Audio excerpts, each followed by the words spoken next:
right. I do want to thank Ann and the library for all the things they do to get people in to talk about their books and help people get books checked out. I love books, and it's great to be in a building full of books. I'm frightened to death. I look at this thing. This is a motion picture. I've never been in a movie before. My mom always said I had a great face for radio, so we'll see how this works out. But of all the books that we have around us in the library here, my preference has always been for history. I mean, when I was a young kid, I grew up back in the Civil War centennial. During the 1960s, I came about 9, 10 years old, and I read so many historical books. They actually sent me, they gave me a Diners Club card. Like that was one of the early credit cards they had, and so I was the only 9-year-old with a credit card, because I read so many history books and wanted to write books. And a few years later, 60 whatever years or whatever, the opportunity presented. We retired a couple of years ago and have been writing ever since. And I write historical fiction. I think it's good for all of us to read history or historical fiction because we live in a busy world. It's a headache sometimes. It can be confusing. Sometimes it's not only not fun, it's depressing. And I think there are times it's wonderful to be engaged in making it a better world today. But if you're like me, sometimes you just want to make an escape, maybe like a time machine, going back to a period before you were around to find out what life was like in those days, what the people were like, if only to get away from the modern era. And it helps us escape the modern world. But one of the things we'll find, and if you read the book, The Witch's Advocate, it not only helps us escape the modern world and go back, it actually helps us understand our modern world. Because some things have really changed, and some things haven't. And for those who haven't read the book, I'm going to throw a teaser out, just the first couple of paragraphs of the book. I'll see if I can manage. I don't know if this is a mic or just a recording thing. My voice is a little weaker than usual. But this is the story of Thomas Maule of Salem, actually an ancestor of mine who lived in the 1600s. And he got in trouble with the Puritans by writing a very venomous tract against the Puritan oppression and their theocracy there in New England. And it starts like this. It says, from his upstairs window, Tom Maule squinted as he watched 4 riders galloping across Rune's Bridge. With so much snow on the hillside, he had trouble identifying the men, whose oncoming silhouettes loomed like black marks in a vicar's ledger. He could make out white collars and long sticks, but at this distance, he couldn't tell if they were clergymen or constables. In this part of Massachusetts, it didn't much matter which. He was in a world of trouble. Friend Maule never could keep his mouth shut. Folks thought this odd, as Quakers are wont to hold their tongues even at church where silence is preferred to preaching. But since the coming of the witch madness, Salem had become such an oppressive place that even sacred silence cried out to be broken. Against all advice, Tom published a scathing rebuke against the worthies, and now they were coming for him. Thomas Maule was born in 1645 in England when his mother had passed away, and for a number of reasons you can read in the book. He exited Britain on the way to the New World, and he had to go through Barbados. He was there for a number of years, then on to Boston, and then from Boston down to Salem, Massachusetts, where he died eventually in 1724. Somewhere along the way, he became a Quaker, and I don't know, do we have any Quakers in the group? I'm not a Quaker, but the Quakers are an interesting religious society. They're still around today. But like most converts to churches, they're kind of like reformed smokers. They become zealots. Most of us, if you're raised in the church, you're never as fired up as the person that had to study about it and join and make a big decision to become a part of it.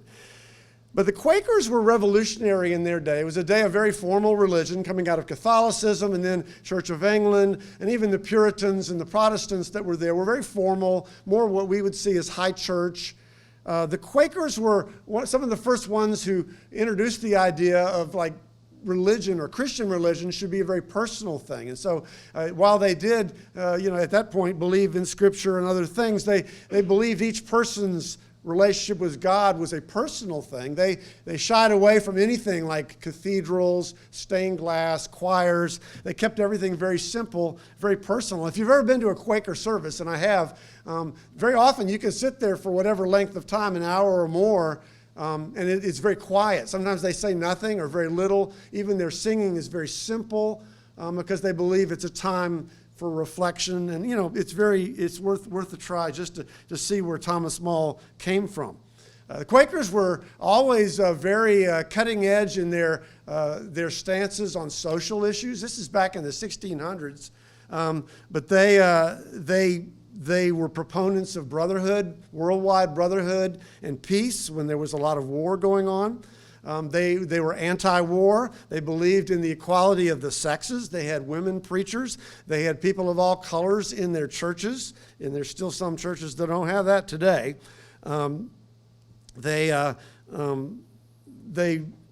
were kind of odd in that they tried to be unique in every way they could. They would dress strangely. They dress in these long coats, even when they were out of style. If you ever see pictures of the Quakers, they had big hats. And the law in New England is you were supposed to take your hat off when you met someone who was of higher rank than you. And the Quakers were the only society or people that always kept their hats on. So I'm sure that made some people mad. So if you're wondering why, and they'd wear these hats even if it was hot, and even when the sun wasn't out, they'd wear these hats because it was a symbol of not taking your hat off, if you can imagine that. And so it's kind of fun because they weren't troublemakers like my hero Tom was. They were very peaceful. They spoke differently. You may see some of the old movies. I think of I guess it was one of those Capra movies, had Gary Cooper, called Friendly Persuasion. And he was a Quaker dad with a family and the Confederates are attacking in Pennsylvania or wherever it is. And so, but they will always say thee, instead of you, they'd say thee. And it wasn't used properly. The old British would have, thee, thou, thine. But the Quakers said thee for everything. So they said thee when they were supposed to say thou, or in the possessive, they say you've dropped thee's bag, the apostrophe S.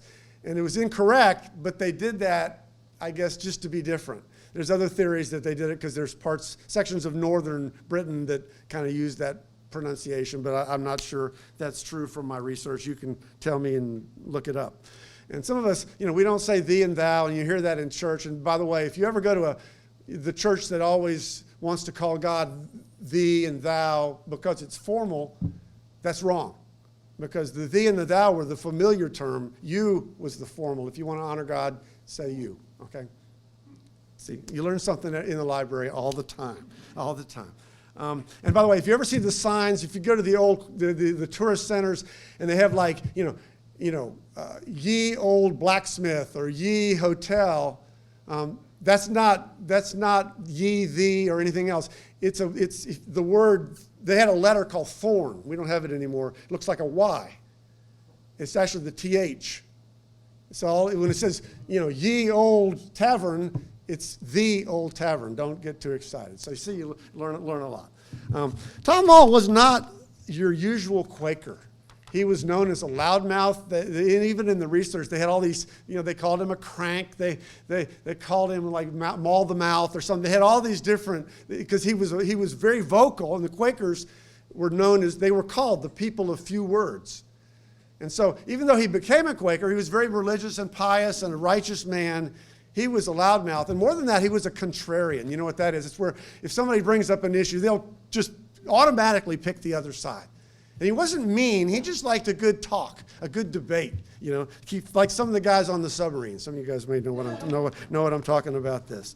The novel is set in the mid 1690s. Quaker, the Salem witch trials, which most of us have read about that when in 1692. And there's all kinds of theories about whether it was hysteria. Some people think there was these mushrooms or this virus that caused everybody to lose their mind. Others think people were trying to grab the lands of these witches that they accused. Read the books. There's zillions of them. But This novel takes place right after that. Thomas Maule was there for the trials. He and his wife Naomi actually gave testimony against one of the witches, the first witch that was convicted, Bridget Bishop. And as religious people, they were called to give their testimony that she was a bartender. She was a wild kind of woman. They didn't say she was a witch, but they added her testimony that ended up being added up to her execution in 1692. I mentioned that we go back in historical fiction to put ourselves in a different place in time. Part of the task I had in writing the book was thinking about not how I thought or how I would have thought, but putting myself in that frame of reference. Realize that most people back then, they were illiterate. It was very much like what they would have found in the Middle Ages. There wasn't scientific knowledge. There weren't a lot of books. There certainly wasn't Google that you could check out information. And what knowledge they had of medicine and science, most of it was false. Things they believed cured diseases or what caused diseases. They had theories. It would have been better if they just said, we don't know. Life for them was hard. They didn't live that long. They were very slender in the pictures. People didn't have much to eat. Life, for most of them, was very unpredictable. Even people in business, the economy could go like this and like this. Most of them were farmers or in an agrarian position of work where you could work all year for your crops and then something happened and they didn't have weather reports. They didn't know when to plant or what to do other than what the books said. And so life was very fragile. A lot of infant death, it's mentioned in the book. And so they learned they best listened to those in authority, those who did maybe have a little information or education. And so it wasn't a bunch of critical thinkers like we are. A lot of them grew up, you just did what they said. And if it was against the law, you did everything you could not to do it. But there was a lot of thinking going on in the world headed their way, not only through coming after the Renaissance, but in Britain in the 1600s, you got a guy named John Locke, a philosopher who proposed many of the same ideas that Thomas ended up fighting for, even though I doubt Thomas had read John Locke. And they lived in what we call a theocracy. That means religious people that were there said we should let God be the king and make the rules, and everybody has to obey what God and the church and the Bible said. And for those of us that are members of the church, there are times you wish, boy, I wish they could just make everybody do what's right. But when you got 3 or 4 different kind of churches, and their way of urging people towards obedience was not always gentle, shall I say.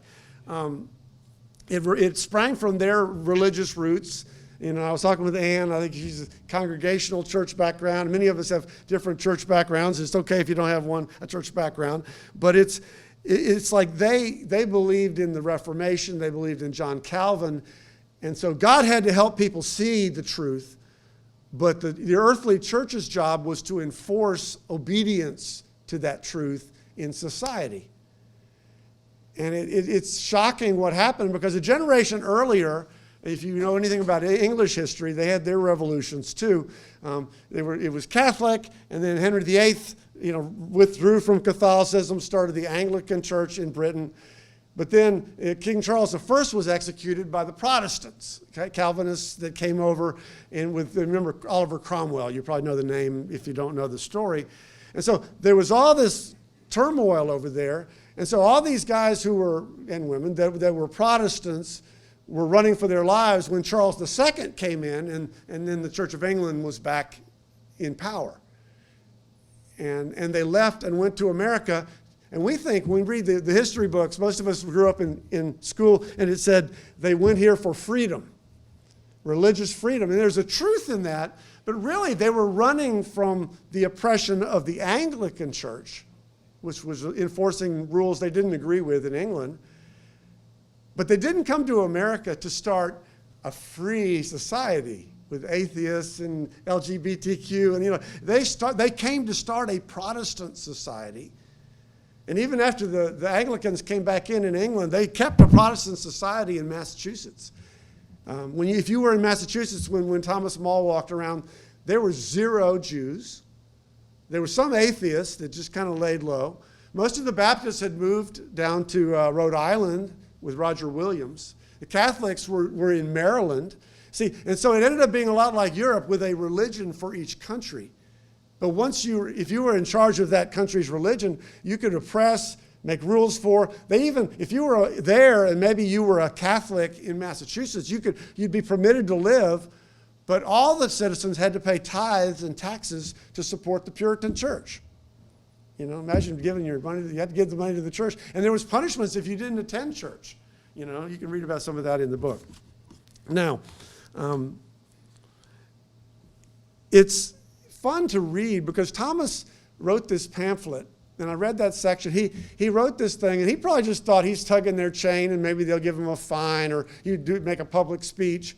But they brought him to trial for seditious libel, which is it's a capital offense. It's one of those things that he suddenly realized, I'm not just making a point, but my life is at stake.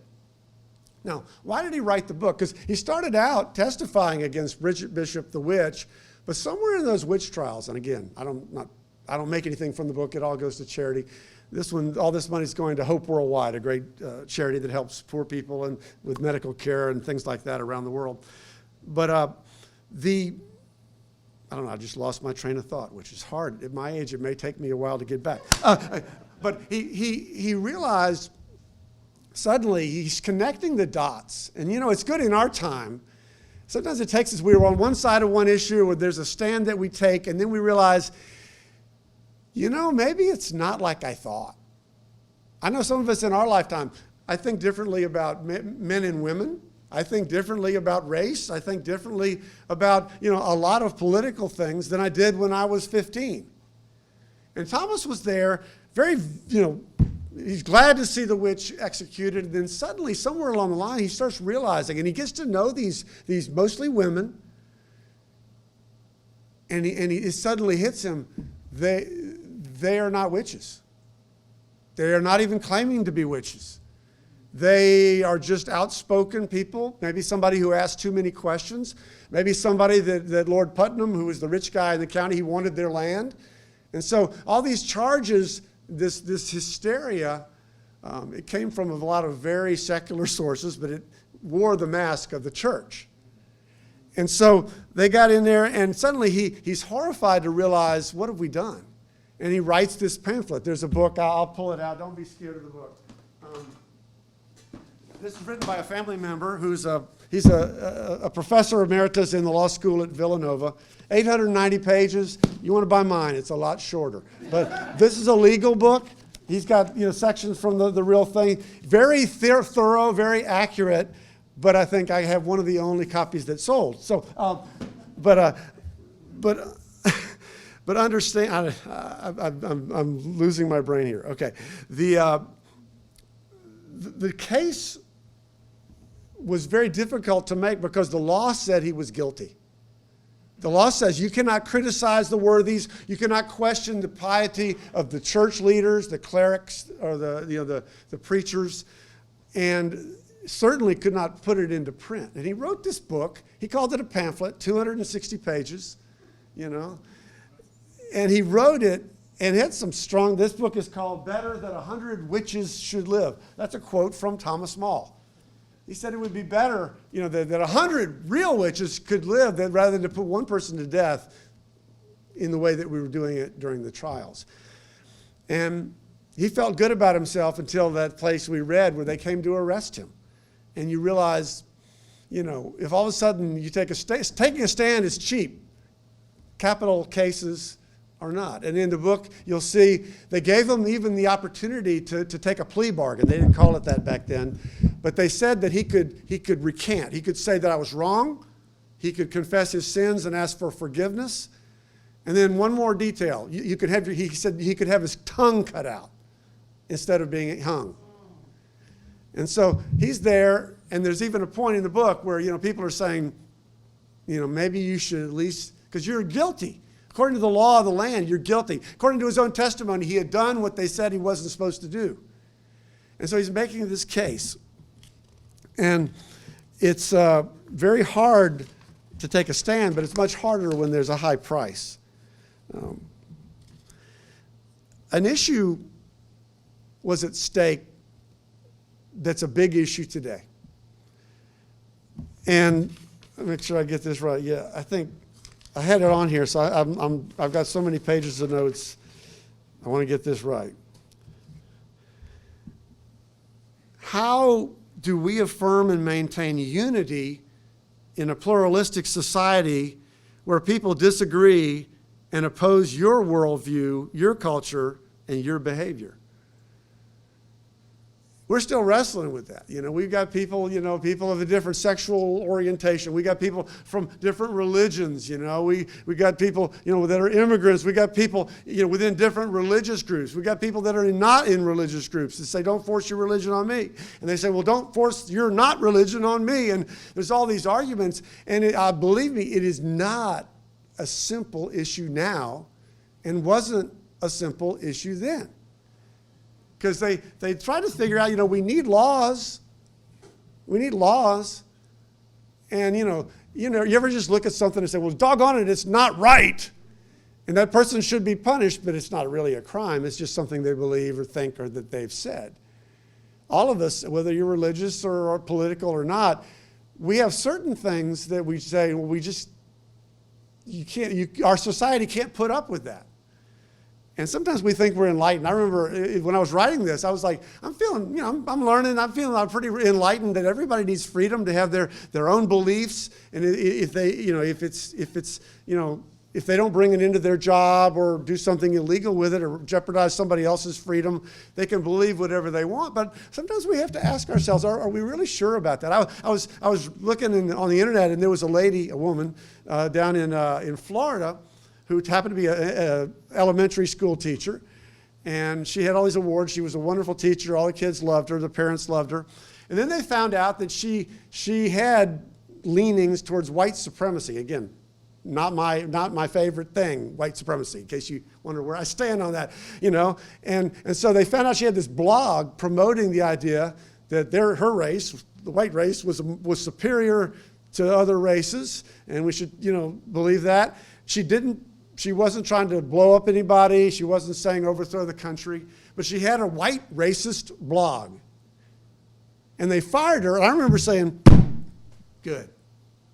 You don't want a white supremacist teaching your kids in the school. But I'm not saying which side of that issue I even know. I don't even know where I stand on it in the sense that, but if it's, do we do that for every issue that we think is outrageously wrong? That somebody believes? Do we fire everybody at the post office, who believes that, And it raises that issue because as a society, it's not an easy one. And it gets even worse because it riles up people to do very evil things in return for the evil they see.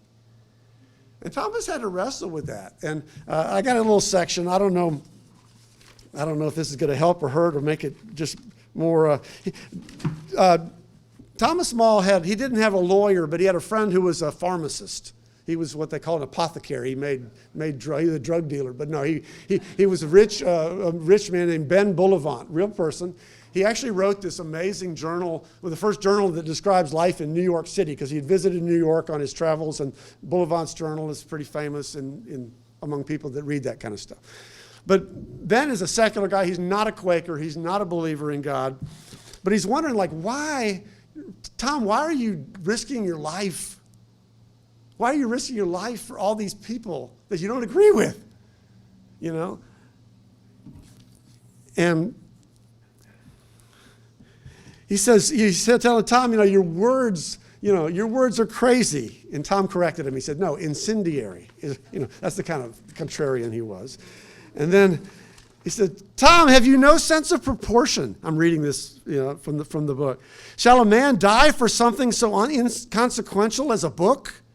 You're a gentleman and wealthy too. And now you want to give your life. For what? For Negroes? Jews? For witches? Wouldn't it be better if such people remained in their own corners of the world? In corners? Tom scoffed. Like so many pugilists? The time is coming when America will have too many boxers and not enough corners. I'll leave it at that. My voice is going on. But they're even then they're trying to figure out how do you, like, what are you doing? You know, like, and he risked his life for a principle, and that's why you've never heard of him. Nobody made a big deal of it other than there was a trial. And I think it's been fun to read those things and realize life is really different for these guys back then, but it's very similar in the sense of what they're trying to deal with. And I'm thankful for men like Tom Maule, because, you know, most of us are thankful for things that changed in society, but they mostly were changed by maniacs, idiots, and loudmouths. People that were brave enough to tug somebody's chain. People that were brave enough to get beat up. I think of the Chinese guy, Tiananmen Square, like the tanks coming. You know, someday they remember things like that because you may not enjoy much during your time, but taking that stand makes a life of freedom for people hundreds of years later. All of us are children of our own time. Because sometimes we think, we got it now. I know how it ought to be. I know what kind of president we need, or I know how a society should be. You ever do that? And do we? Are we even, like, we can guess. We can see things only through the eyes of the time where we live. I remember I've lived long enough, being in my late 60s. I was in a very hoity-toity conference. It was a thing at the University of Florida for the top 0.01%. It was a real honor to get in there, and they brought in people from Harvard and people from around the world with cutting-edge knowledge. One of them had a book, said we would, because of fossil fuel shortages, America and the world would be nothing but an agrarian farming economy by 1978. Okay, and we're there nodding. Another one came in, he talked about international relations, Soviet satellite nations. You know, we had, Poland and Hungary, different ones that were in the Soviet bloc.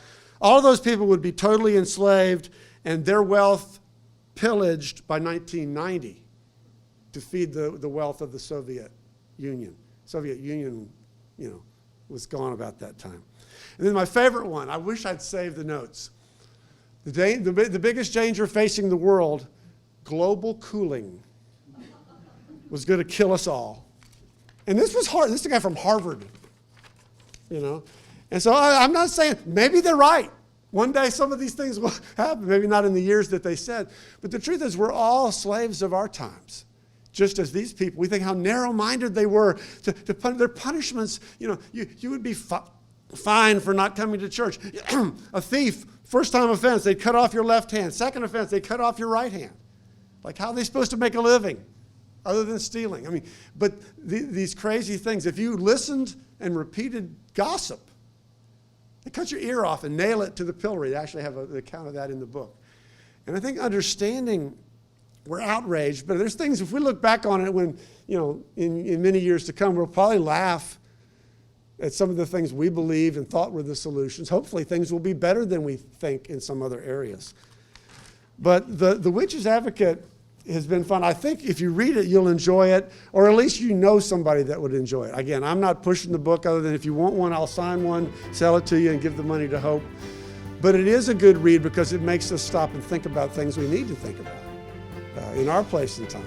Well, thank you so much for coming. We got some lemonade left over there.